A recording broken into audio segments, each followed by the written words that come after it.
Ya bien, entonces muy buenas noches a todos los que ya se conectaron. Gracias por estar aquí. Hoy estoy muy feliz de tener a un invitado muy especial, es Aurelio Folkart.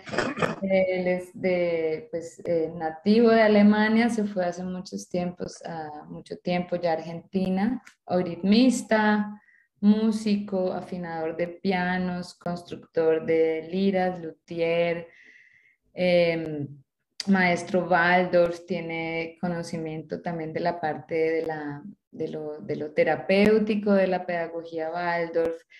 Y bueno, es una persona muy polifacética y que me pareció muy apropiada para un tema que hace rato quería yo tratar en estas charlas en vivo, y es sobre la construcción de los instrumentos, y la división principal en tres grupos, según como lo plantea Rudolf Steiner en su segunda conferencia de la vivencia del tono en el hombre. Nosotros, Aurelio y yo, nos hemos apoyado en la conferencia del 8 de marzo de 1923, y no solo en eso, pues esa es nuestra fuente principal.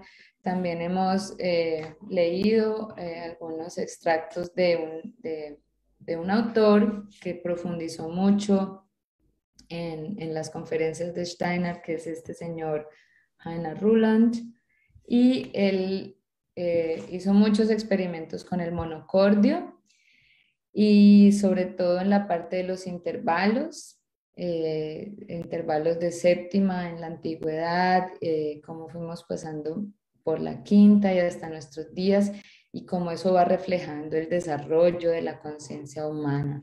Entonces, esto es solo un preámbulo. Muchas gracias, Aurelio, por estar aquí con nosotros, por aceptar la invitación. Sí, muchas gracias por invitarme. Es un placer participar acá en esta serie de cómo se puede informar a los maestros Waldorf de música para eh, eh, profundizar el conocimiento y estas sugerencias que dio Rudolf Steiner para los maestros Waldorf en el ámbito de la música. Gracias, igual. Sí, justamente esta segunda conferencia del 8 de marzo, eh, empieza Rudolf Steiner justamente así. Él dice que estas conferencias están dedicadas a los maestros de música, no para lo que van a hacer ellos en el aula con los niños, sino como parte de su conocimiento y su formación, digamos, detrás, ¿no? Como en el fondo de lo que hacemos. Abre así esa segunda conferencia y es algo pues muy bonito, es decir, que es necesario adentrarnos en estos conocimientos un poco ocultos de la música, de la historia de la música, pero como lo decías tú, Aurelio, no solo desde lo teórico, sino cómo lo hacemos práctico, cómo lo hacemos sonar también. Eso para ti era muy importante. Y por eso sugeriste que ibas a hacer sonar también la lira, la que está afinada en intervalo de séptimas. Sí. Quiero un poco mencionar sobre cómo surgieron esas dos conferencias. Este fue en el año 1923, cuando ya existía la Escuela Waldorf por el cuarto año, y como empezó con 8 grados de la primaria, entonces ya hubo 4 grados o 3 grados, sí, 3 grados con la secundaria. Y lo difícil para entender a Steiner es que él en realidad casi nunca da recetas concretas, sino está abriendo un panorama a veces muy, muy amplio y a veces muy difícil para entender. Y justo este nos ocurre en realidad con esas dos conferencias, 7 y 8 de marzo de 1923. El maestro que pidió a Rudolf Steiner de hablar sobre este tema fue Erich Schwebsch, el que quizás algunos lo van a conocer como autor de dos libros importantes, interesantes, sumamente interesantes, sobre las sinfonías, las 9 sinfonías de Anton Bruckner.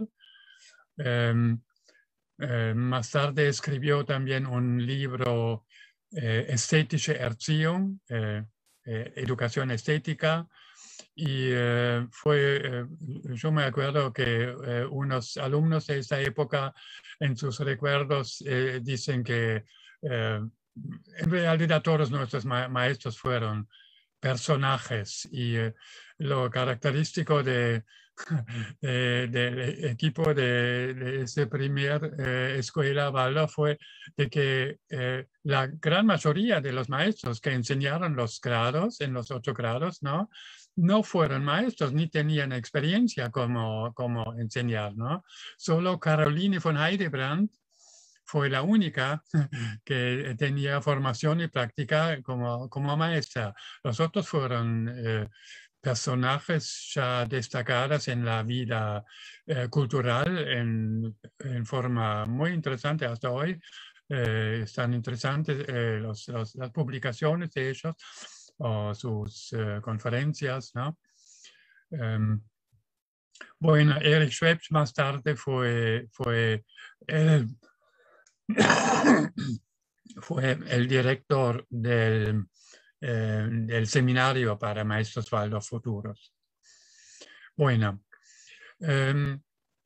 a ver, vamos en breve empezar ya con lo más central.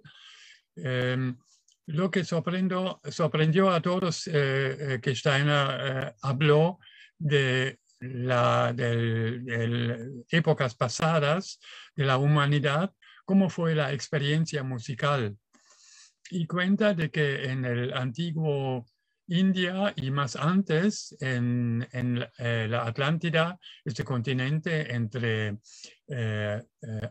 África y Europa, en un lado y otro lado América, se inundó más o menos 11.000 años antes, 10.000 años antes de ahora, ¿no? Se inundó y no queda, no está reconocido en la historia, como decir, historia académica, no lo reconocen, aunque las pruebas son muy, muy graves. Y vale pensar por qué no quieren que sabemos sobre esta época. Bueno, es otro tema. Y lo que tanto sorprende a la gente y a todos hasta hoy, ¿no? Como Steiner cuenta, de que la experiencia musical en esa época fue a través de séptimas. Justo este intervalo séptima que suena muy, muy disonante, ¿no? Muy disonante y tenemos la séptima grande, la séptima pequeña. Voy a mostrar un poco en el piano para que escuchemos una vez y entendemos por qué. Perdón, tú vas a mostrar en el piano en nuestro temperamento actual, como nosotros, el hombre contemporáneo, afinamos los instrumentos. Una séptima mayor y una séptima menor. Sí, sí, sí, con el piano afinado en forma común. Primero con la séptima grande.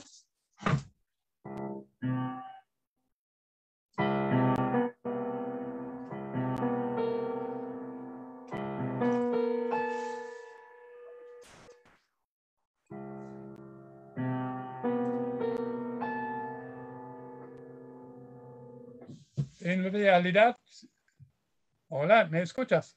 Sí, te oigo, aquí estoy. Sí. En realidad es una disonancia terrible y no se puede imaginar. Pero vamos ahora con la séptima pequeña, que si empezamos con el do, llegamos al si bemol. Sí.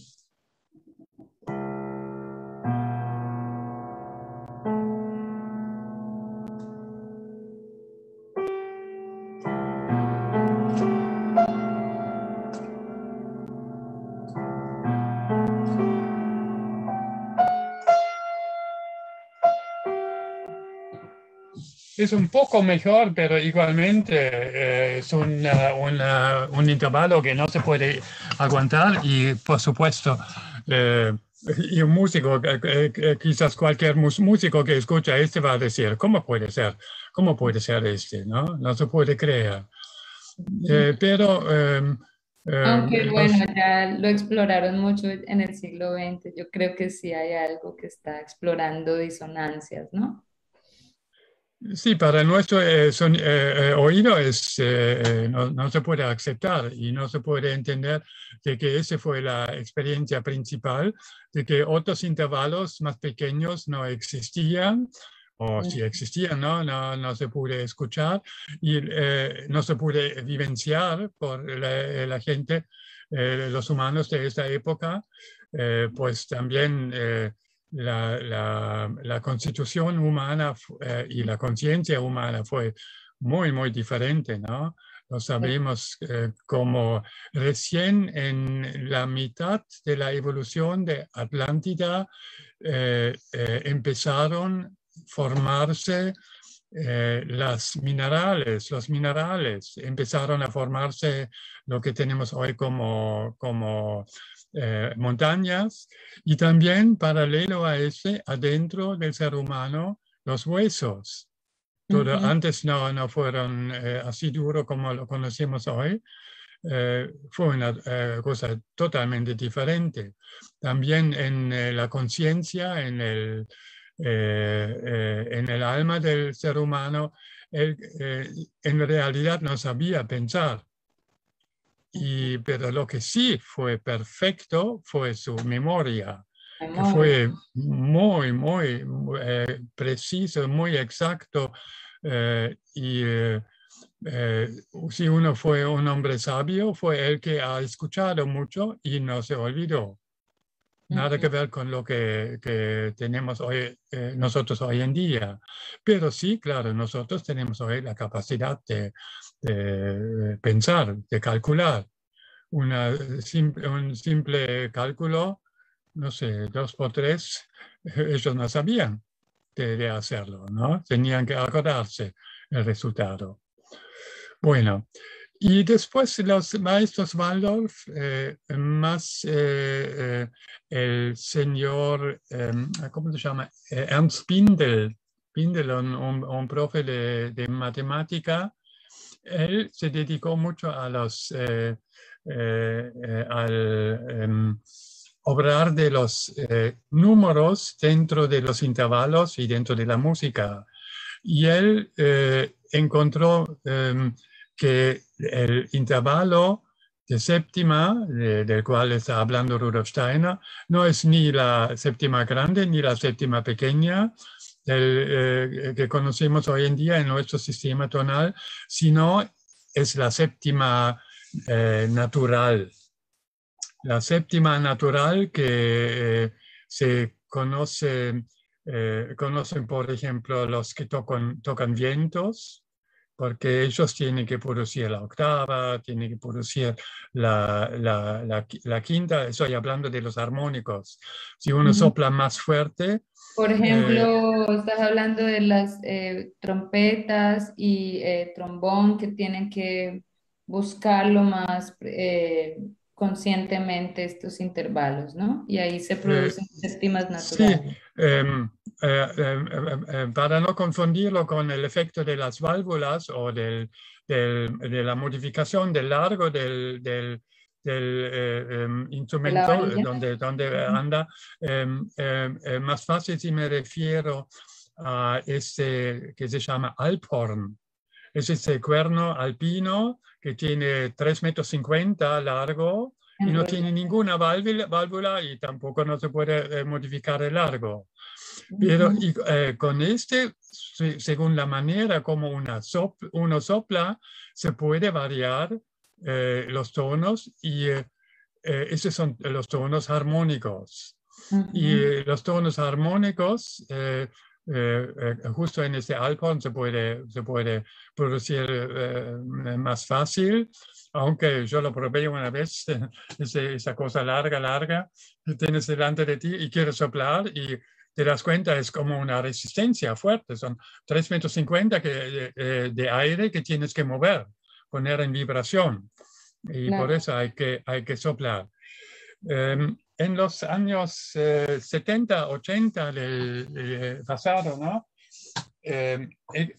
Hubo mucha búsqueda en otros instrumentos y en otras tonalidades. Justo ese libro, este nombre, Heiner Ruland, él publicó su libro en el año 81 y toda esa década de los años 80 hubo reuniones donde se hablaba de esas investigaciones de él, de música, sistemas tonales de otras épocas, también, claro, lo que dijo Steiner.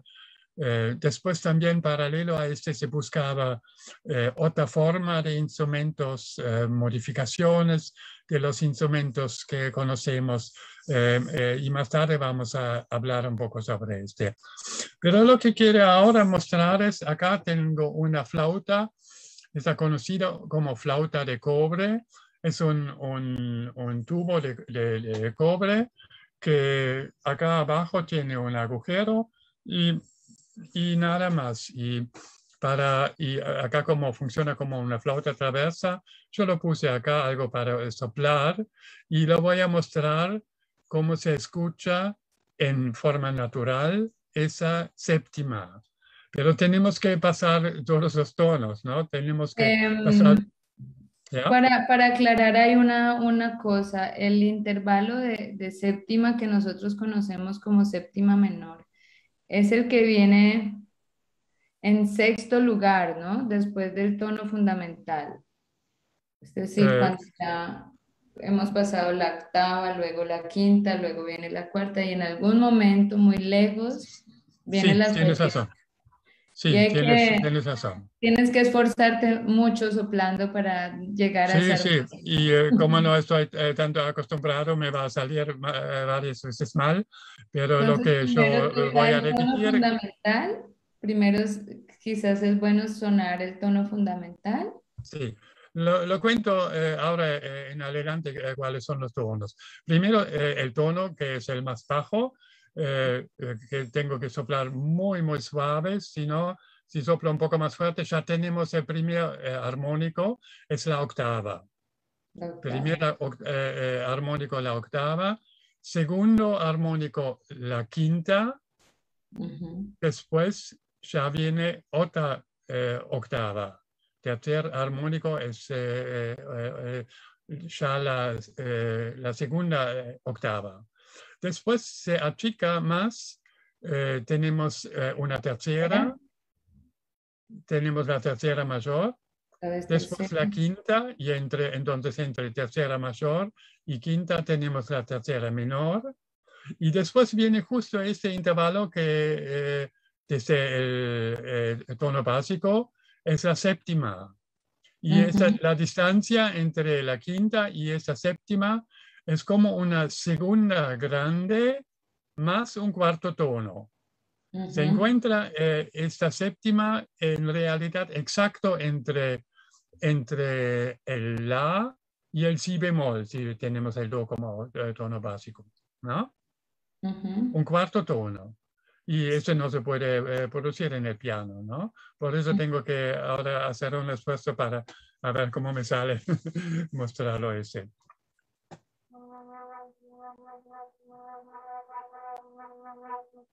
¿Se escucha? Sí.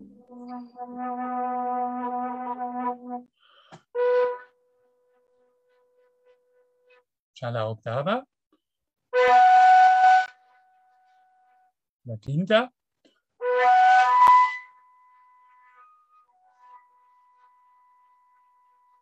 La segunda octava.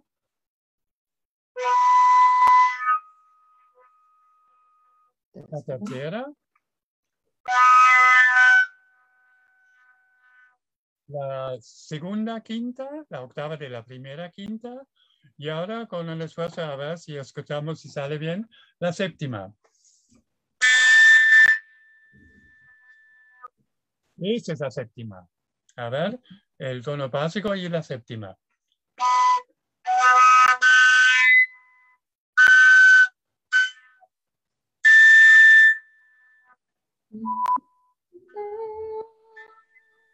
Di, di, di, di. Y nos Sí. damos cuenta que este, por supuesto, es otra cosa. Si vamos de la séptima grande, que es muy disonante, y bajamos a la séptima pequeña, ya no es tan disonante. Ya es Ujú. más cerca de la sexta. De la Y sexta. bajando otra vez un cuarto tono, ya es directamente, no más es un tono, un intervalo disonante. Es un sonido más agradable. Se puede Sí. aceptar. Entonces, ¿Eh? lo que nombra, o sea, las investigaciones que hicieron, que hizo este señor Ruland y otras, o sea, ese primer matemático en el tiempo de Steiner, estudiando esas conferencias, descubrió que no se trataba de esa séptima afinada en nuestro sistema tonal, sino que se trataba de esa séptima natural que se produce en la serie de armónicos. Y luego se hicieron otras, Ruland, unos años, bastantes años más tarde, hizo estas investigaciones directamente en el monocordio. Sí, Te así es estamos correcto. siguiendo bien. Ujú. Sí, sí, Y sí. Y esta séptima era la, perdón, para resumir para los oyentes de a poquitos, es justo de esta séptima natural que queremos que se entienda al otro lado donde nos están viendo que se trata de una cualidad de un intervalo mucho más cálido, más acogedor, porque está un poco más cerca de la sexta, no en su época de la Atlántida no era disonante, no era disonante y era el intervalo en el que esa cultura estaba viviendo y estaba impregnada. Es hasta donde vamos, ¿correcto? sí, sí, sí, todo bien. Vamos a seguir un poco en los detalles de lo que mostró después Heiner Ruland en su libro.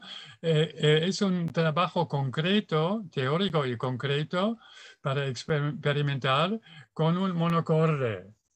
Acá tengo ese monocorde. Él dio bien las instrucciones cómo construirlo y a ver si se ve acá. Acá en un papel milimétrico están un montón de números y letras y tonos. Y acá dice cuáles son las escalas que que se muestra acá. Y acá con este palito yo puedo elegir bien el tono que yo quiero escuchar, ¿no? Sí, Con exactitud matemática perfecta, ¿no? Y entonces esa séptima lo podemos poner, escuchar también aquí. A ver, tengo que poner una lira abajo para que se escuche mejor, porque sin tanto no suena este instrumento.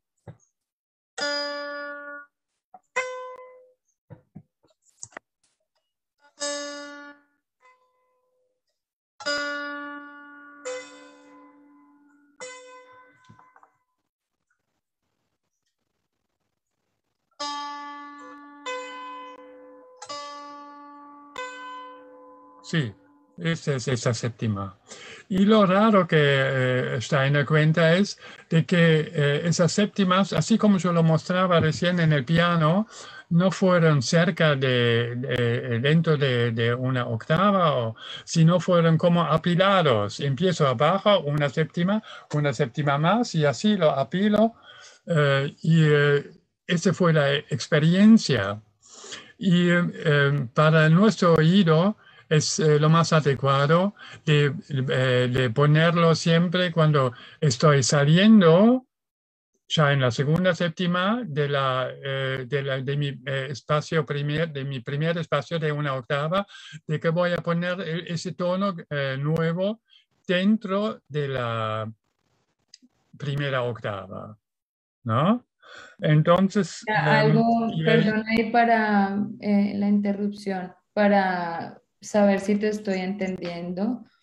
Es algo parecido como cuando se habla de la escala pentatónica, de ese ambiente de quinta, cuando se canta por quintas superpuestas y luego cogemos toda la serie que se da hasta llegar a la octava y, como decir, hacemos caber esos tonos en espacio de un intervalo de octava. sí, exacto, exacto, Entonces, lo vamos mismo, a exacto lo construir. mismo. Entonces vamos ahora a imaginarnos que construimos séptima sobre séptima y será un registro que no nos da la voz humana. Bueno, a mí no, quizás Bobby McFerrin es un cantante Sí, muy, muy superdotado, la pero gente otra época lo conocemos quizás de Rusia. Eh, Hay gente que saben dominar 4 octavas cantando, ¿no? exacto. Cosa Entonces que sería imaginarnos cantar séptimas superpuestas. Y ahí se da sí, una serie de tonos que ahora los hacemos, digamos, los reducimos y los ponemos en orden de tal manera que nos quepan en un espacio de una octava. así es, ¿no? ¿Sí? Entonces, voy a mostrarlo una vez más, ¿no? Esta séptima natural de esta séptima subo otra vez una séptima y ese pongo una octava más bajo.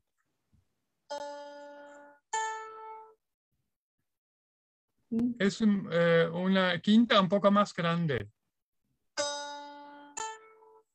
Entonces tengo acá abajo en ya el tono básico, el cuarto tono y el quinto tono y la octava. Bueno, y así sigo ahora más, ¿no? Y el siguiente tono será como suena como una cuarta, un poco más bajo.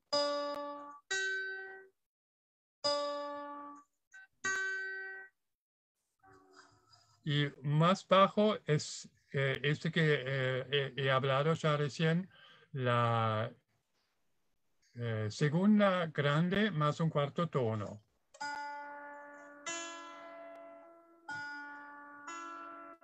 Ujú. Bueno, Tan y cerca como de yo, la tercera ya. ya, y como yo tengo siempre algunos cánteles en mi casa, por supuesto, como constructor, lo tengo afinado acá, un cántele con esos tonos dentro de una octava.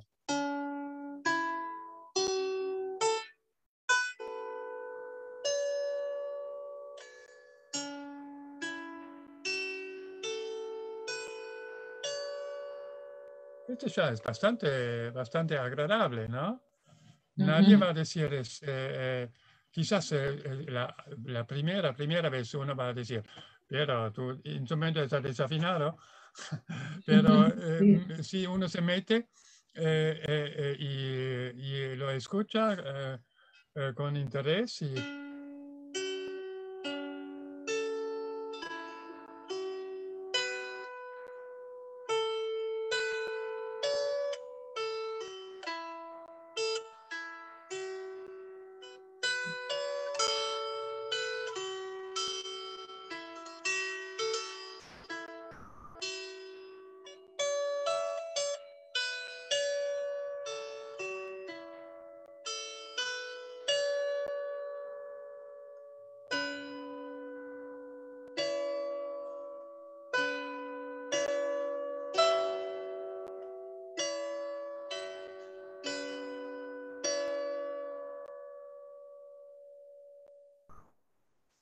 Bueno, el motivo por qué yo lo quiero mostrar porque lo que cuenta Steiner sobre la experiencia de los humanos en la época de Atlántida fue de que con esta escala eh, se sentían todo fuera de sí mismo. Sí. Se sentían directamente en otro mundo, en un mundo espiritual y no solo en la tierra. Y Ujú. hasta tal intensidad que, dice Steiner, si uno quería enseñar a un humano sobre temas religiosos, lo más sencillo fue tocando la música de esa época y entonces la experiencia del que escuchaba fue, sí, yo estoy sí aquí en la tierra, pero con otra parte de mi ser, justo en este momento cuando lo escucho, estoy en otro mundo, estoy en el mundo del cual se habla en la enseñanza religiosa. Aurelio, ahí quiero hacerte una pregunta. ¿Ya? Sí, eso lo hemos leído algunas veces, de eso que estaba por fuera de sí, que estaba en una especie de delirio con este intervalo de séptima. Pero cuando tú tocas ese instrumento, y también lo dice, digamos, lo dice Ruland en una parte, y que también así lo decía Steiner, era que se da esa pentatonía como una coincidencia, porque cuando tú tocas la lira, es algo que basado en el intervalo de séptima finalmente suena como una pentatonía, o sea, hay una relación de todas maneras con el intervalo de quinta. Eh, Acá hay que precisar en la manera como nosotros comúnmente hablamos. Cuando hablamos en Waldorf de pentatónica, ¿no? Se refiere en realidad a lo que dice Steiner en esta conferencia, eh, una secuencia de tonos que está basado en quintas. Y pentatónica lo uso muy poco, más está usando la palabra Quintenstimmung, clima Sí, de las el quintas. ambiente de quinta se ha traducido en español, ambiente de quinta. Ambiente de quintas. Acá en los libros en Argentina dicen siempre clima de quintas. Ah, Ambiente de clima. quintas. Sí me parece mejor. Eh, y pentatónica son los dos, porque pentatónica solo quiere decir que dentro de una octava no hay 7 tonos como nosotros lo tenemos, la heptatónica, sino 5 tonos, Ujú. pentatónica. Y la pentatónica Waldorf, para decirlo así, ese de quintas, está basado en quintas, está construido por pasos de quintas. Y este acá que mostraba recién, que tiene este efecto que te vas más allá Ujú. con tu sentimiento. Este es construido por séptimas. Tendríamos que llamar este ambiente de las séptimas, adecuado a Steiner, ¿no? Él no lo usa, pero tendríamos que llamarlo así. Y Ujú. después, una cosa interesante aquí es de que entre todos estos tonos siempre tenemos esa distancia de un tono, una segunda entera más el cuarto tono. Entre, tenemos esa distancia de tono entero más un cuarto tono, la misma distancia, la misma distancia,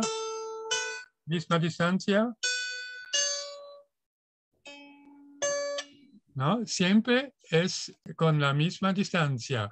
Y por eso los músicos o los musicólogos lo llaman la pentatónica equidistante, La porque equidistancia, las distancias son todos igual, ¿no? todos iguales. Que después vamos a ver cuando escuchamos la la quinta en la otra afinación pentatónica, ¿no? Vamos a ver que es diferente. Sí, ahí quiero Bueno, volver a hacer una pregunta porque el tema es bastante interesante y al mismo tiempo es como que se va uno con la imaginación a otros tiempos. Esta, es- esta lira que has afinado con esos intervalos equidistantes, tengo entendido que Ruland en su libro que investigó esto de los intervalos y las escalas antiguas, lo nombra como la escala que es tan parecida a la música que se usa en la slendro, la escala slendro. slendro, SL, slendro. Sí, Slendro. se encontró, los músicos etnólogos que estudiaban la música de diferentes tribus en el pasado, eh, eh, ellos encontraron, ellos conocen ese slendro. Ujú, Pero no saben que es construido, que tiene como regla de construcción, como ley de construcción, la séptima natural. ujú, ujú. Hasta que uno directamente por una conclusión dice, allá en India, en el sur de India, debe haber existido esta escala parecido como el slendro y después se extendió hacia allá, Indonesia, Java, Ujú, ¿no? ujú.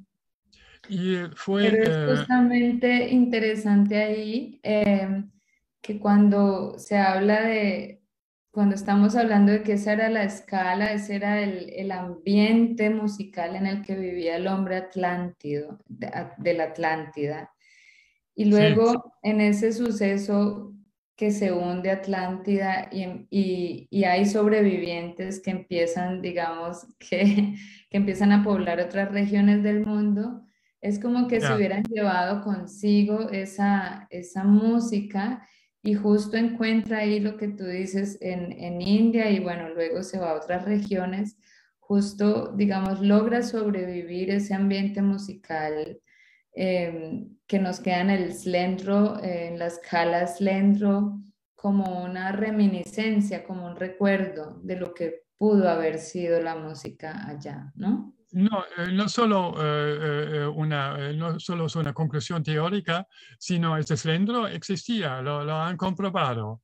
Y con Ujú, los medios modernos para grabar y para medir bien la distancia de los tonos, está muy claro ¿no? No hay ninguna duda. Heiner Ruland mismo pude comprobar de que ciertas canciones, ciertas músicas de los indios de Norteamérica también tenían como raíz este slendro, esta séptima de Atlántida. ujú, Y como ya sabemos, ¿no? Atlántida se inundó y más o menos a partir sí, el dato exacto son 7.227. En el año 7.227 empezó la primera cultura postatlántica, la primera época postatlántida en el antiguo India. Nada que ver con lo que conocemos como documentos, como qué sé yo, edificios, como cosas arqueológicas. Fue mucho antes de esa, directamente época prehistórica, ¿no?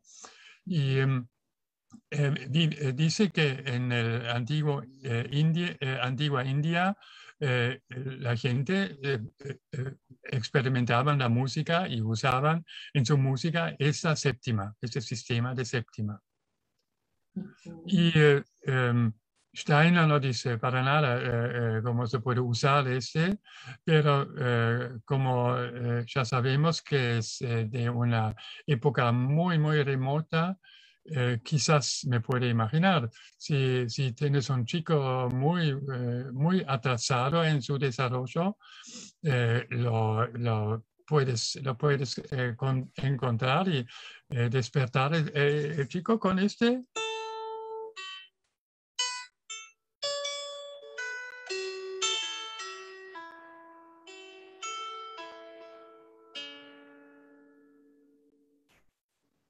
Y le va a gustar. Uno se da cuenta que es una música que le llega bien y para empezar un proceso de curación, de sanación, ¿no?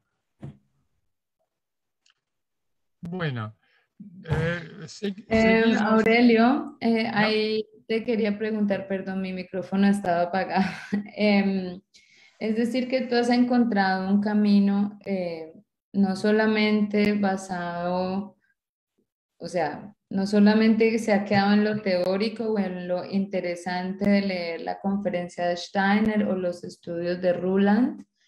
Tú has hecho de eso una inspiración para construir ese cantele y también has hecho observaciones cuando lo has usado terapéuticamente con niños y has descubierto que es algo que les puede tranquilizar o que les puede despertar. Eso es lo que nos quisiste decir ahora último. Directamente yo no tengo experiencia, ese fue un reflejo. Escuché una vez una muy conocida musicoterapeuta de Berlín, no me acuerdo, tenía ya esa fue la señora que guió esta escuela de musicoterapia en Berlín, pero también en esa época 70, 80, ni me acuerdo el nombre. Y ella cuenta que usaba este, pero nada de detalle o cómo fue la experiencia. El principio es muy claro. Por ejemplo, lo conocemos de los temperamentos. Para conectarse con un chico, hay que meterse en el temperamento de él. Entonces él te acepta y te entiende y lo mismo si trabajas con la música, meterse en el estilo de música, en el sistema tonal que el chico todavía conoce. Y con este vamos ahora adelante. Después hubo la sexta, sí, el intervalo de la sexta en Antiguo Persia, que tampoco tenemos documentos. Después la quinta época cultural post-Atlántida fue Egipto, ¿no? Y de ese habla Steiner muy en forma extendida. A ver, ahora tengo que buscar el otro instrumento.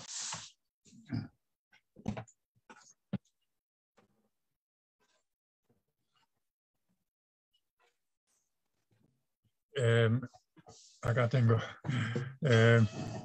otro instrumento que está ahora sí afinado en lo que conocemos como quintas. La quinta fue el intervalo que ellos sí podían experimentar muy bien y según este, Steiner indicó directamente empezar con el La como tono central y después andar 5 tonos abajo y también 5 tonos arriba. Entonces, La, Re, La, Mi. Y de ese tono también, este tono abajo, del Re, andar 5 tonos más bajo, entonces llegamos al Sol, que no tengo acá en mi instrumento, sino ya, como recién hemos hablado, se pone una octava más arriba, entonces tenemos el aquí. La, Sol. Y lo adecuado con el Mi, del Mi subir otra vez 5 tonos, llegamos al Si. y lo ponemos ya abajo, ¿no? Y después los otros tonos también ponemos en octava, así tenemos una amplitud tonal de 7 tonos. A ver.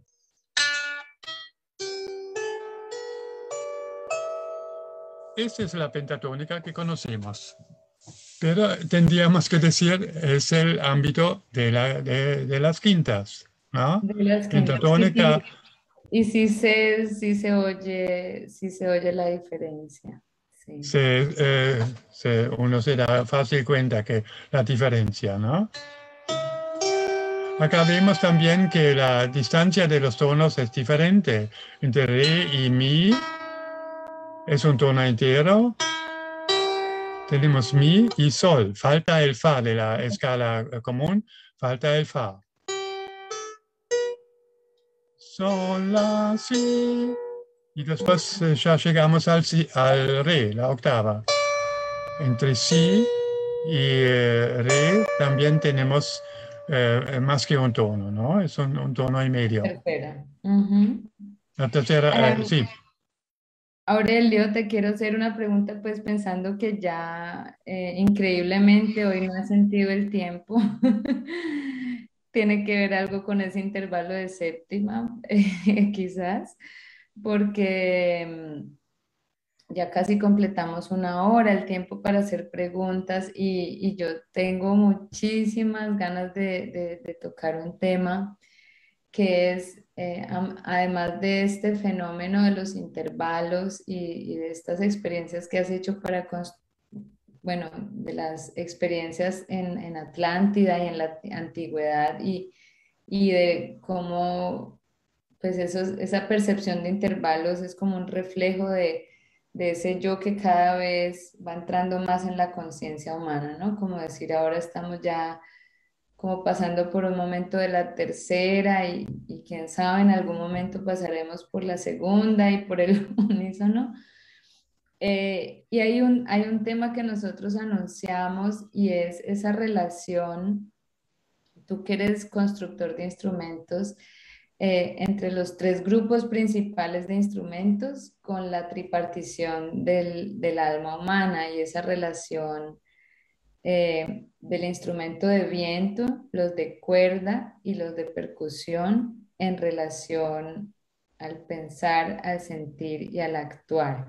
Y eso también está nombrado en esa conferencia número 2 de Steiner. Y tú, ¿qué nos puedes, como constructor de liras, qué nos puedes compartir al respecto? Sí, en realidad, soy honesto, cuando yo empecé a conseguir las liras, uno está tanto ocupado en hacerlo lo mejor que uno puede. Así como para los violines conocemos los mejores violines son ese de Stradivarius y de esta época, este hombre que tenía esta maravillosa inspiración de conseguir los instrumentos, los violines, que antes en esa forma exacta no existían.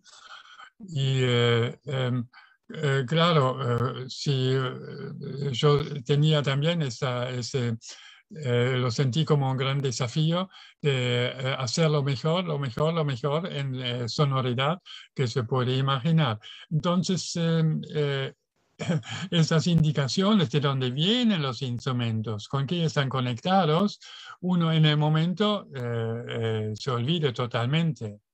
Um, de vez en cuando, claro, escuchas y lo que dice Steiner y también él, cuenta cosas raras de que todos los instrumentos en realidad no fueron una cosa así inventada por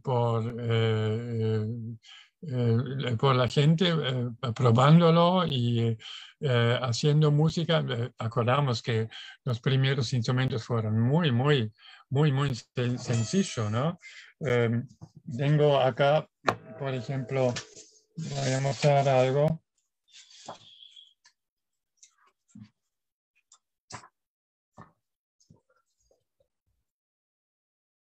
Acá vemos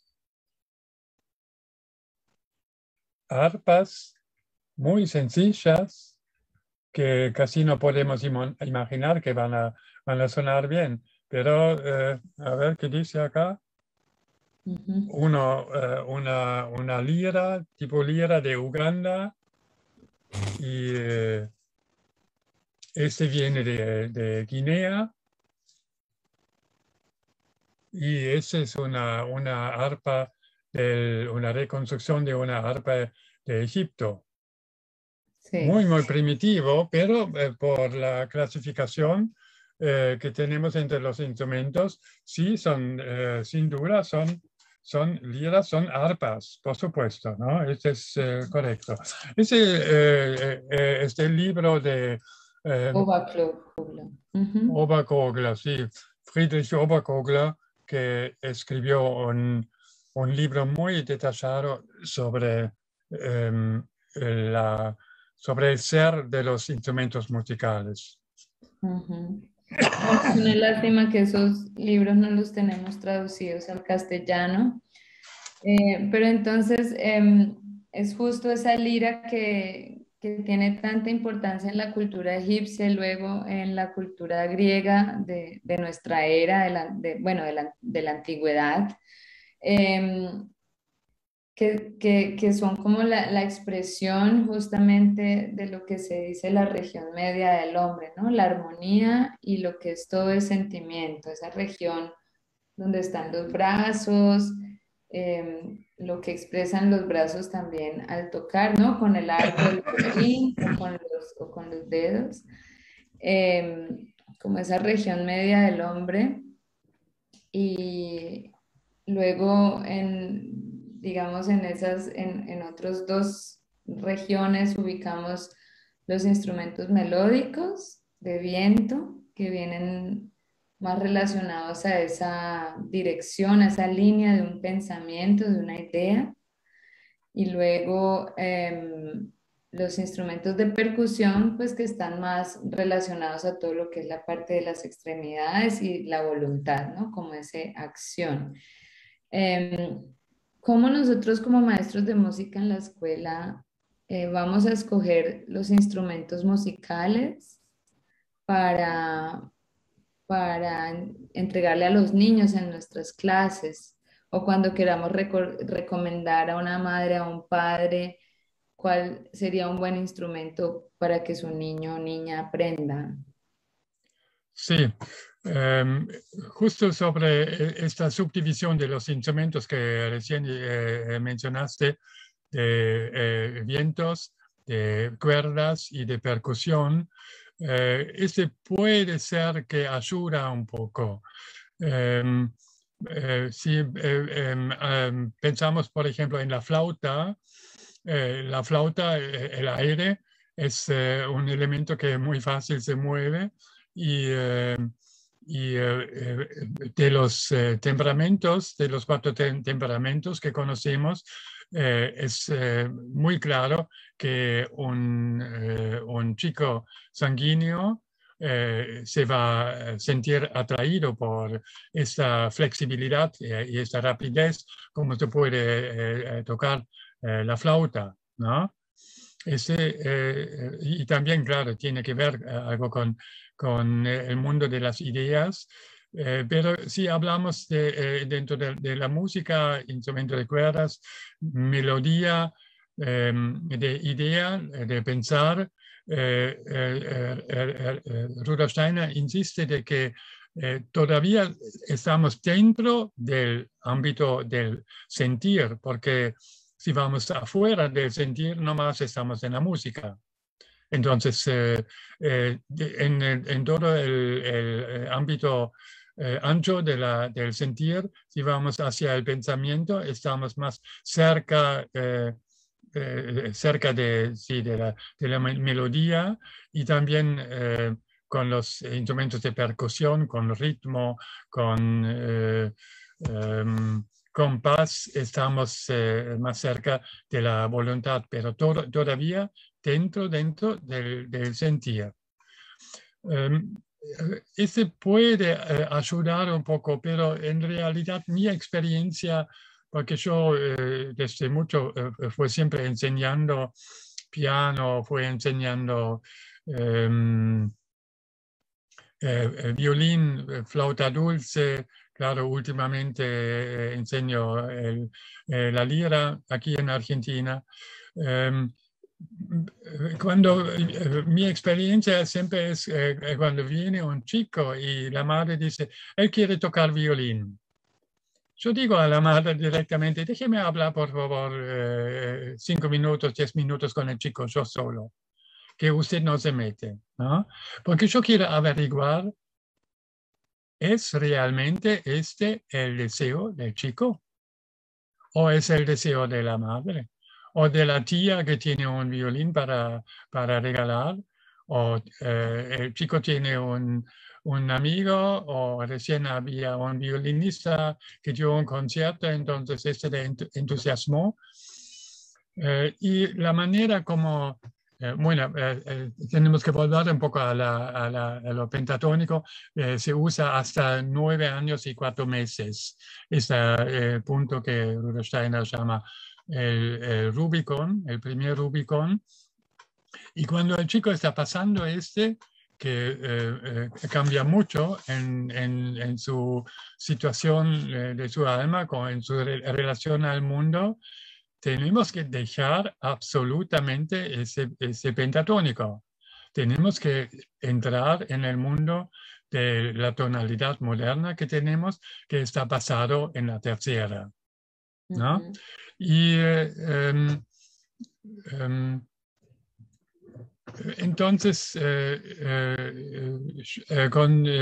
antes de 9 años tampoco no me gusta empezar con piano, con violín, ¿no? Ujú. Mejor de los chicos que quieran con lo que pueden experimentar en la escuela Waldorf. eh, bueno, recién he mostrado ese ese cántare afinado en quintas también y hay muy buena experiencia con este. Aquí en Buenos Aires desde pocos años, no, ya desde 10 años, 12 años, tenemos varias veces, casi cada año, eh, eh, tenemos 5 o 6 escuelas Waldorf aquí. Sí, vamos también un poco afuera. Em, Tenemos de vez en cuando una maestra o un maestro de grado que dice, yo quiero que todos mis chicos toquen este instrumento. Es una inversión, claro, pero muy hermoso y todos están contentos los chicos, por supuesto, y los padres y los maestros. Bueno, y yo también estoy contento. Por supuesto, ¿no? Entonces, tú sí, La otra, a ti sí sí es como una idea que los niños, bueno, y en el preescolar también, ¿no? Que tengan la oportunidad de acercarse a este sonido del cantele, que es tan redondo, tan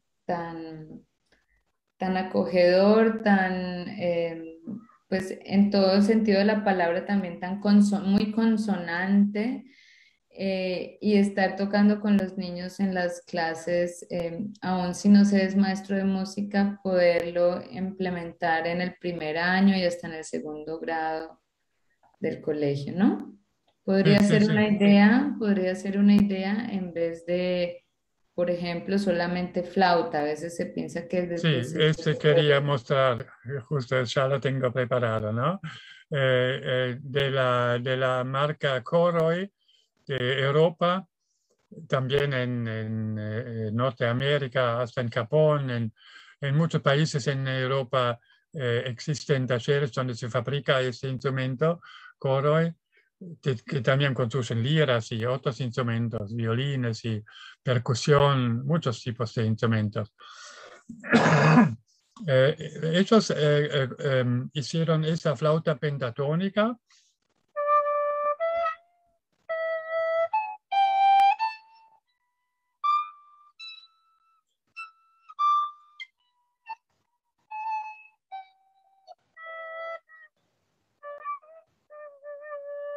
no estoy acostumbrado. Tengo que poner los chicos dedos más pequeños. Y está bien tener una flauta donde no tenemos otros tonos. Así no vamos a otras escalas y no podemos tocar canciones populares diatónicas, ¿no? No quiere decir que no podemos cantar canciones populares que los chicos conocen. Por supuesto se puede hacer pero como dice Steiner siempre, hacemos algo de esta forma, dice, hacemos un gran favor al sentir del chico de trabajar con él con canciones basadas en las quintas. Este le hace muy bien, él se siente muy familiar. Y lo conocemos también. Puede ser el padre, puede tocar bien guitarra con las armonías de la guitarra. Los chicos antes de 9 años no le interesa. Puede ser otras cosas, sí le gustan o está imitando al padre, pero en realidad todavía no lo escucha, ¿no? Volvemos un poco a la flauta. Vemos acá, a ver, ¿se ve? Sí. Tiene un agujero muy pequeño y ese es a propósito. Y yo muestro ahora la otra flauta. Barroca. Lo vemos, a ver si se ve. Sí se ve bien, ¿no? Sí. El canal para soplar con la flauta pentatónica es muy pequeño y este está muy bien en este sentido de que los chicos que en el principio, claro, le cuesta dominar,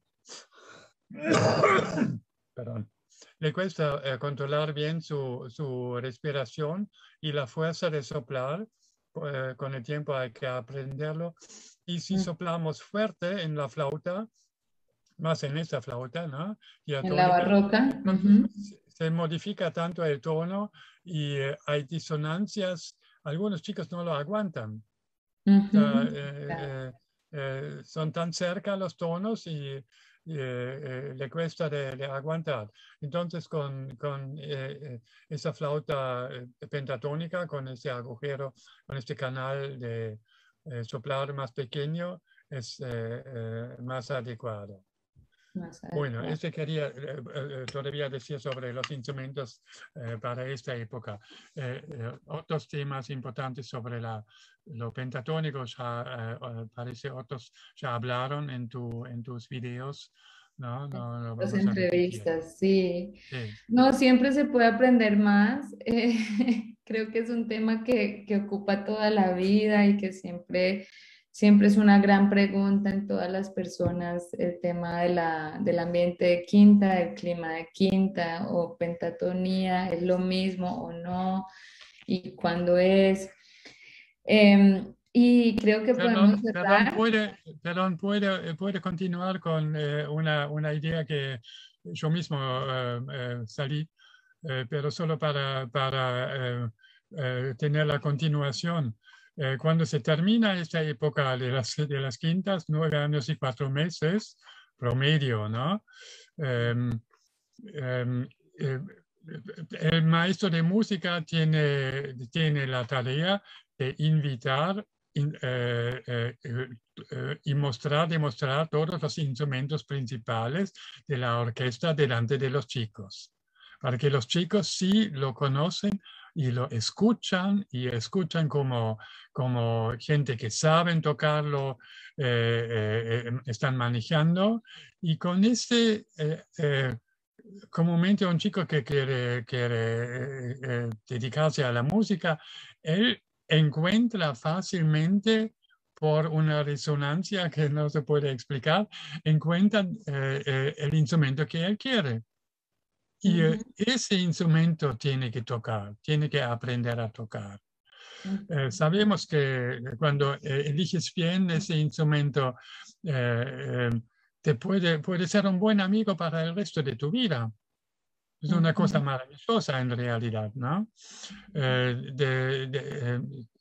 Si sos músico, después vas a poner otro instrumento, claro, pero un instrumento individual que te acompaña es muy importante encontrar este. Entonces, yo con esta conversación que hago con los chicos, sin los padres, yo quiero ver si el chico realmente ama el sonido de ese instrumento. Amar el sonido del instrumento que elige, esa es la clave. Y por supuesto, porque después de esta época, ¿no? 9 años, y él quiere aprender a tocar, hay que también practicar, cosa que antes no vamos a hablar de practicar, pero ahora sí, tiene que practicar. Y si no realmente amas este sonido, ¿cómo se puede pedir que el chico practique? ¿No? Exacto, entonces la tarea es, para resumir, mostrar en este tercer grado las posibilidades sonoras de los instrumentos, traer a personas que los toquen muy bien, que se paren frente al grupo, toquen alguna cosa de forma magistral. No se necesita pues un virtuoso, pero sí alguien que toque muy lindo y muy apasionadamente violín y cello, clarinete y todo, y realmente darle la oportunidad a los niños que se conecten como también desde su corazón con el instrumento que más les habló, y estar que el maestro esté muy atento, qué niños reaccionan a qué instrumentos, ¿no? Sí, me acuerdo un cuento que nos contó en la formación de maestro Waldorf en Stuttgart en los años 80, Christoph Peter. Él contó cómo él conocía a este hombre que como chico quería tocar trompeta y tenía una deformación en los dientes o no sé bien cuál fue, no conozco tanto el tema, que el maestro de trompeta dijo, no, con esta deformación no vas a poder tocar. Pero él quería, y al final los padres, como el chico no quedó quieto, ¿no? Encontraron a alguien que le enseñó, aunque sabía que puede ser que no va a salir bien. Pero salió bien y al final fue un trompetista, imagínate, llegó a las Berliner Philharmónicos. Más alto no puede ser, ¿no?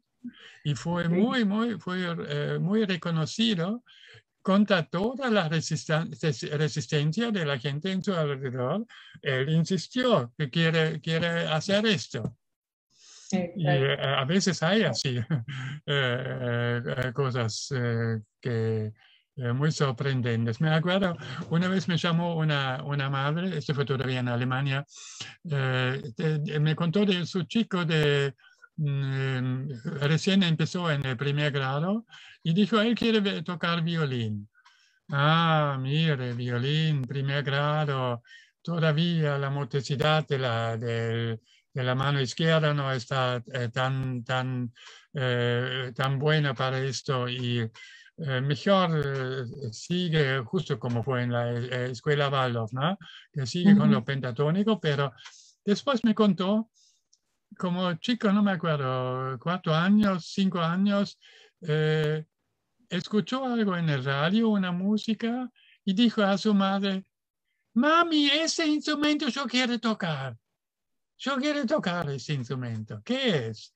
Ah, sí, es un violín, pero todavía no vas a poder. Y bueno, entonces le invité para charlar y yo vi que él realmente tenía un impulso muy fuerte y muy serio, ¿no? Algo eh, eh, eh, que uno piensa en tres semanas, en 3 meses va a terminar con este. No, él siguió y tocó muy, muy bien. Bueno, hay que encontrar algo, un método adecuado a su edad y eh, un poco, la experiencia también es así cuando empiezo con un chico cuando entra en el colegio con 7 años, ¿no? Y lo compares con los chicos que empiezan con 9 años, casi 10 años, ¿no? Eh, Se puede avanzar bastante lento, solo bastante lento con los chicos que empezaron más temprano y no están mucho más adelante que los cuando después tienen 10, 11 años, no están tanto adelante. En ese sentido, no es tan importante empezar temprano. Pero bueno, si él quería y quería ya tener esta experiencia, como lo que yo recién contaba, ¿no? Si él tanto ama el sonido de este instrumento, le vamos a dar el favor, por supuesto, ¿no? Y Aurelio, salió yo tengo bien. una pregunta. ¿Mm? ¿Cómo es con, por qué se habla siempre de los instrumentos de percusión que se deberían hacer entonces ya al final del segundo septenio, ya cuando estamos, digamos, en el momento de mayor maduración del sistema óseo? ¿Por qué Rudolf Steiner lo recomienda a partir de esa edad y no antes? Los Ah, tambores y la percusión muy fuerte. a ver, no entendí bien qué fue tu pregunta. Los, ¿Por qué? como venimos hablando de las flautas, de las liras y en qué momento escogen los niños los instrumentos, mi pregunta es, ¿por qué se habla de que el mejor momento para tocar percusión es alrededor de los 14 años y no antes? La verdad, yo lo escucho por primera vez, pero puede ser. Sí, en realidad lo puede entender bien, lo entiendo bien. Eh, Siempre está bien tener la experiencia musical en general y lo rítmico, el compás y estos temas lo tienes en cualquier música. Justo a partir de cuando empiezas con tu propio instrumento, hay que insistir de aprender bien, eh, contar el compás, 1, 2, 3, 4, tan, tan, tan, tan, y contar bien el ritmo y 1 y 2, 1 y 2, 1, 2 y 3, 4, 1, 2 y 3, 1, 2 y 3 y 4, 1, 2 y las corcheas, ¿no? Y todo Ujú. este. Eh, Cosa que antes en la pentatónica no tiene sentido. Los chicos lo escuchan y te imitan y ya está bien. Tampoco no tiene importancia tanto el compás y el ritmo, sí, sí, pero el compás no tiene tanto peso, ¿no? Y también hay que evitar de tocar tonos que coinciden con las armonías que tenemos en la pentatónica, porque tenemos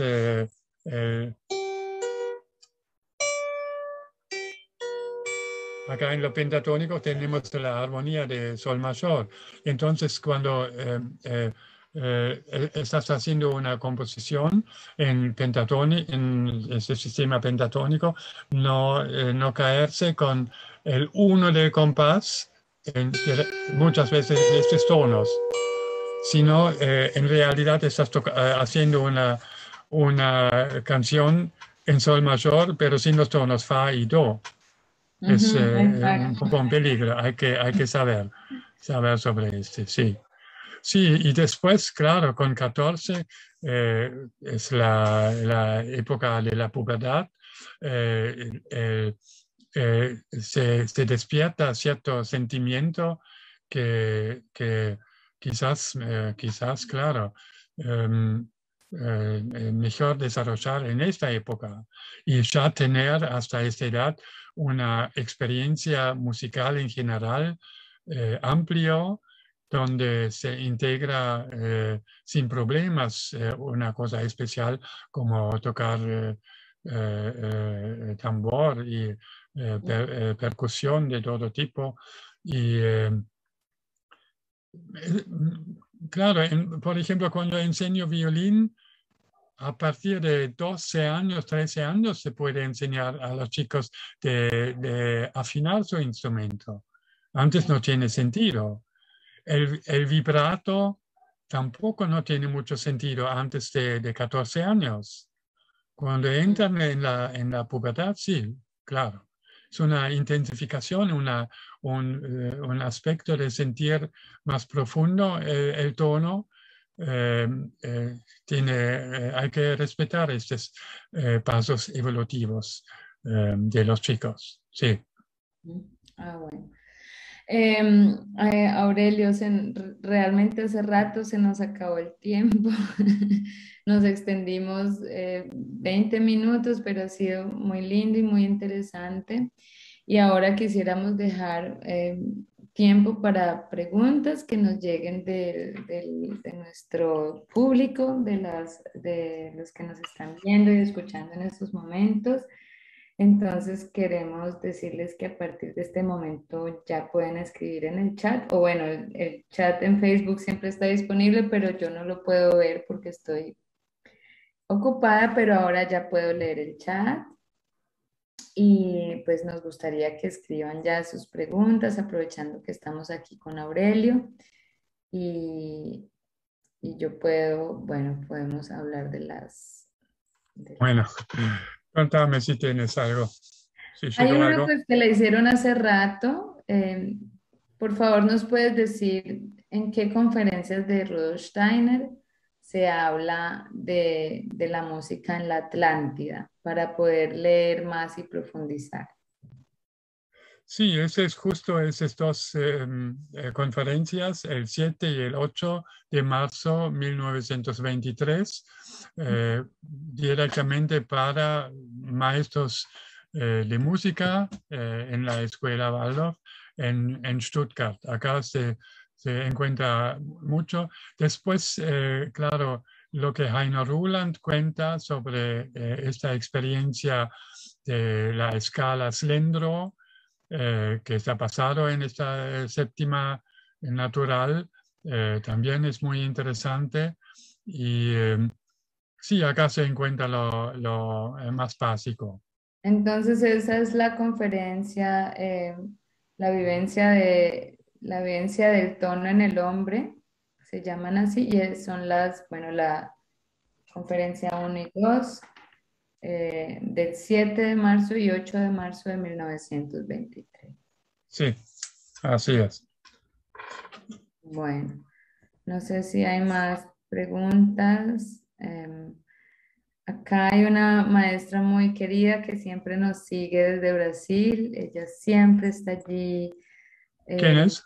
la maestra Inés Hatt estuvo también conmigo en la entrevista al principio.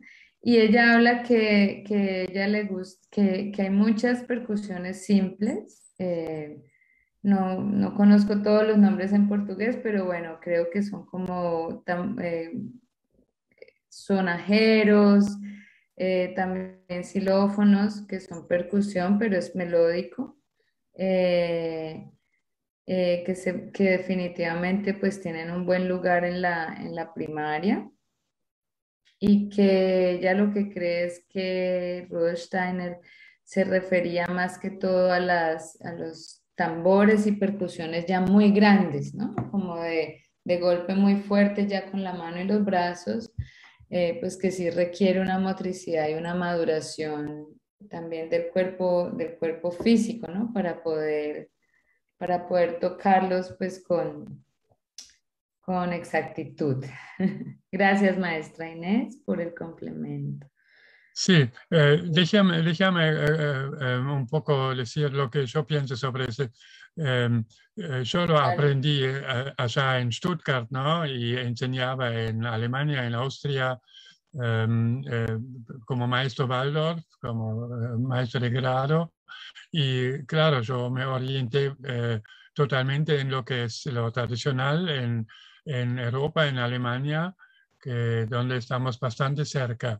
Y yendo acá en Sudamérica, acá hay otro mundo. Y por supuesto voy a respetar. Yo fui una vez hace 18 años, fui invitado a una conferencia en Botucatu, donde los maestros Waldorf se reunieron y justo hablaron sobre el pentatónico y después los pasos como seguir con, los modos eclesiásticos, lo dórico, lo frigio, todo ese lírico. Veo que la cultura musical en Brasil, por supuesto, es totalmente diferente. Y si uno se siente inspirado o encuentra otras formas uno se da cuenta, al chico lo hace bien, por supuesto que lo hago, que lo haga. No, no, no, no. Como hemos encontrado, Steiner dice, no dice recetas, sino orientación básica, y Orientación. entre hay que encontrar cómo realizarlo en cada uno según la tradición de su país, de su región. Muchas gracias. Eso está muy, muy lindo, muy importante. Bueno, están un poco, no, parece que no hay muchas preguntas. No hay más preguntas. La maestra Inés también hace, a propósito de lo que contaste del cantele, le parece que es una muy buena idea y muy buena solución justo en pandemia que se ha prohibido tocar flauta. Yo lo tengo acá en Alemania. Llevo ya casi 2 años que no puedo tocar flauta con los niños porque es prohibido. Eh, entonces, el cantel es pues, es una excelente solución para seguir acercando a los niños eh, por medio de un instrumento. Pues el cantel se ajusta mucho a esa necesidad musical en la primaria. Muchas gracias, Inés, por ese aporte. Entonces, déjame quizás un poco hablar más del cántele. No sé si se nota acá. Se ve el perfil Más o menos. desde arriba, que acá tenemos cierto espesor y acá se aumenta el espesor y acá otra vez está más chico, ¿no? Sí. Yo busco de hacer los instrumentos de la forma con todo lo que sabemos de la lutería moderna, eh, es decir, por supuesto, incluyendo todo lo que sabemos de la manera como se construyen los violines, ¿no? Y por eso, parecido como en el violín, está así curvada la tapa. Está un poco redondo, son solo 4 milímetros, 3, 4, 5 milímetros, y claro, va a modificar bastante el sonido. Y en el dorso igual, también está medio redondo. Si miramos una vez allá, acá tengo un fondo. Tengo Sí. acá una iluminación rara. Tengo, porque tengo medio bajo la persiana. Eh, Acá tenemos el fondo de un violín y claro, sabemos cómo tiene una curva bastante expuesta. Y no solo esta curva, esta panza, para decirlo así, y adentro bien excavado. Después, los espesores en diferentes regiones varían. Acá en el borde hay cierto espesor donde está pegado a los aros. Después viene la parte más fina o más o menos una zona de 1 centímetro de acá, continuando, y yendo más y más y más y más al centro, es lo más gordo. Mm, Tenemos acá quizás donde está más fino 3 milímetros y acá 4, 4,5, quizás 5. Y con las liras yo busco de imitarlo, ¿no? Acá tengo la tapa. Estoy justo con el proceso de fabricar una serie de cánteles y tengo todavía una tapa suelta que está esperando para que se pegue eh, y se termine el instrumento. Y lo vemos acá. Acá hay cierto espesor en el borde, ujú. ¿no? Son unos 3 milímetros y acá en el donde está el agujero es un poco más gordo, ¿no? Tiene 4, 4,5, 4, sí. Entonces yo busco, por supuesto, no solo dar esta curva, sino también variar el espesor en el borde fino y en el medio, acá en esta zona, más gordo. Y por supuesto, varía bastante el sonido, la sonoridad de un instrumento y mejora mucho. La curvación, a ver si se ve, sí se ve un poco, ¿no? Está curvado así. Sí, un ¿Sí? poquito se ve, sí. Sí, mucho no debe ser. Y este está preparado porque acá viene un refuerzo, es justo acá donde después viene el puente.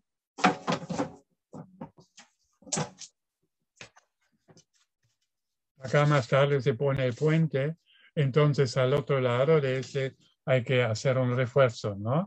Para Refuerzo. que aguante y al mismo tiempo ya está curvada. Antes de que lo pongo en el marco, lo pego en el marco, ya está doblado. Y lo mismo, por supuesto,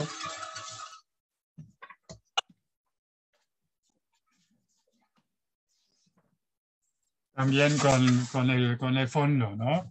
El fondo también está, a ver si se ve un poco redondo. Medio No difícil muy, para verlo, pero no un poco, pero con imaginación. sí, sí, sí. Bueno, Sí. así se busco de hacerlo lo mejor posible eh, para que sea una alegría para el señor Stradivarius. Tan lindo. Tenemos la última pregunta y ya con esta pregunta cerramos. Es una pregunta muy interesante de Rocío María y ella dice, Aurelio, ¿tú nos recomiendas alguna construcción casera para hacer con los niños en una lira? Um, Bueno, quizás es un tema económico. Lo entiendo em, claro, un instrumento así completo como este, con madera maciza, especial, una madera semidura como fondo, aquí un pino abeto bien elegido y el marco también, claro, debe ser una madera que transmite bien rápido el sonido para que resuena bien.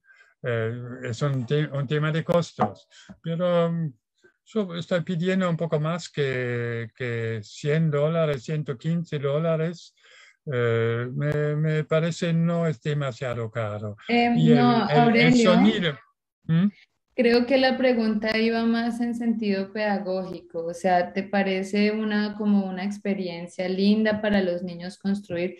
Por supuesto que ya en calidad, digo, a calidad acústica y de afinación y del instrumento, el instrumento casero no va a dar satisfacción sonora en ese sentido, ¿no? Como cuando Sí, lo haces tú profesional, pero como experiencia pedagógica para hacer con los niños, de construir instrumentos, si recomiendas algo en especial que sea sencillo, que sea bonito.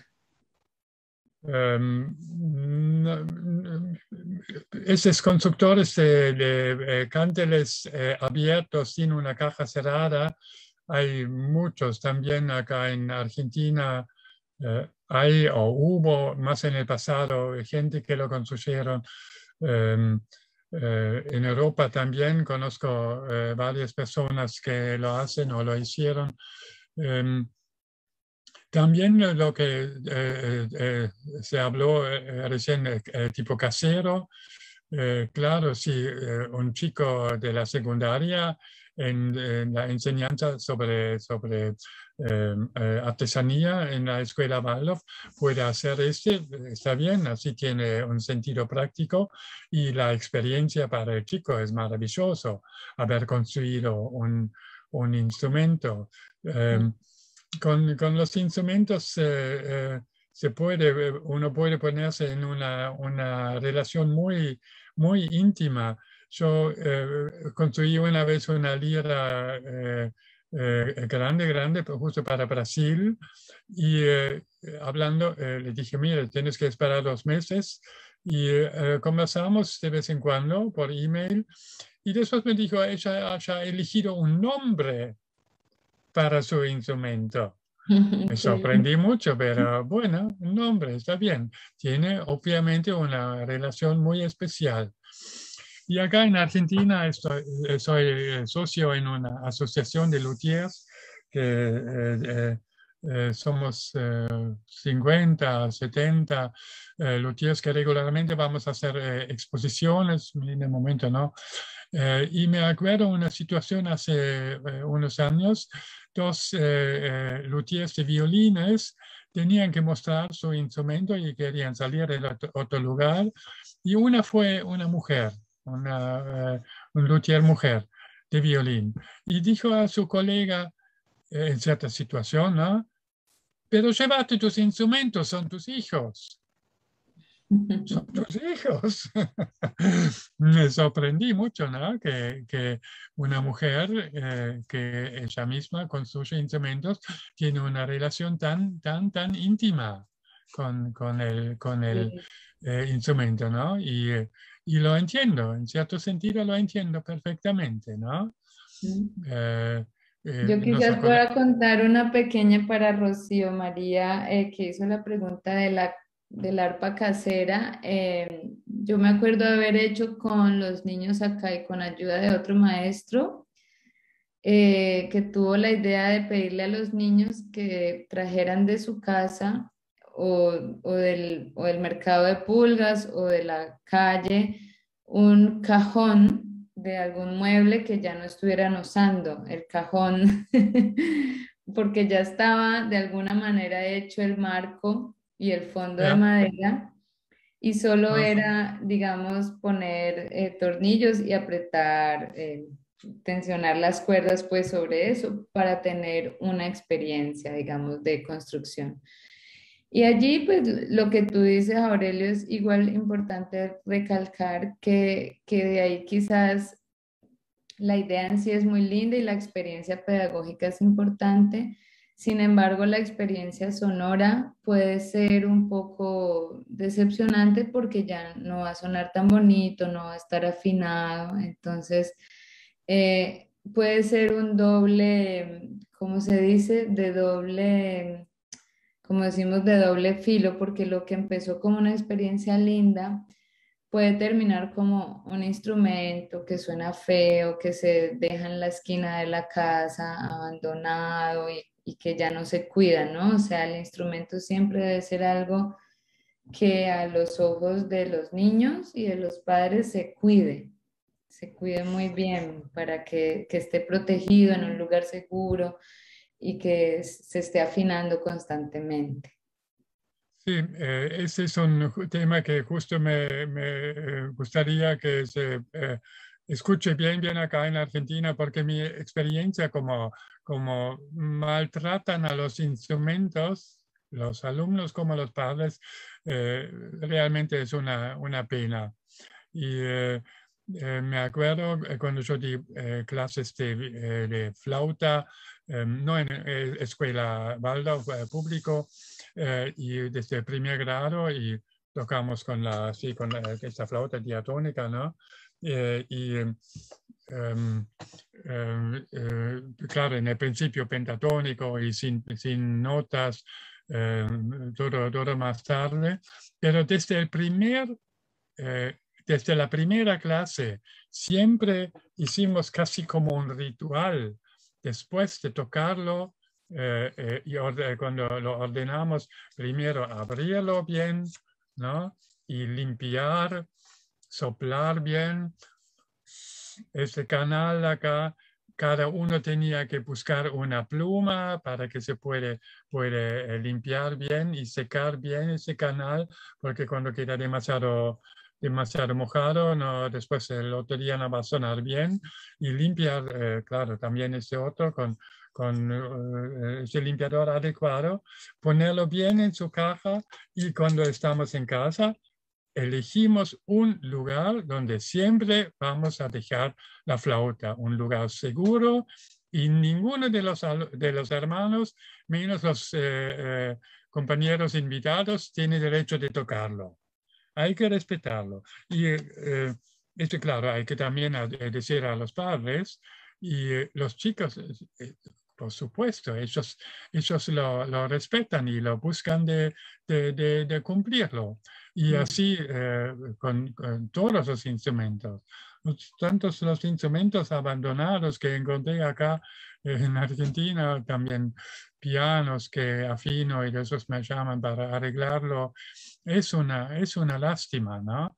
Y estamos muy, muy lejos de lo que recién he contado con llevarte tus hijos.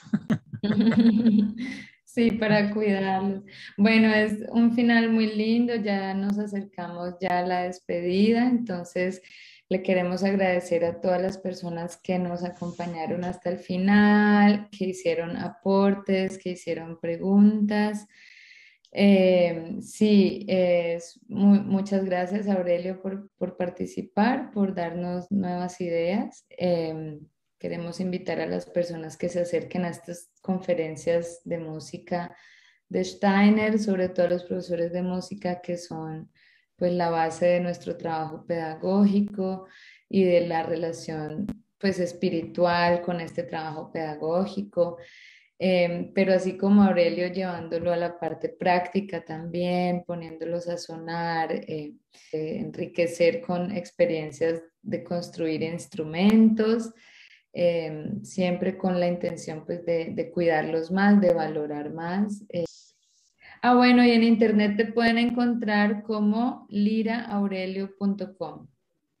Sí, tengo los instrumentos en la página, se ve bien. Si uno tiene más tarde preguntas sobre preguntas especiales sobre lo que hemos hablado, por supuesto se puede escribir a mí en el mail que está indicado o el mail que está conectado con la página, siempre dispuesto de comunicarse, ningún problema, con mucho gusto.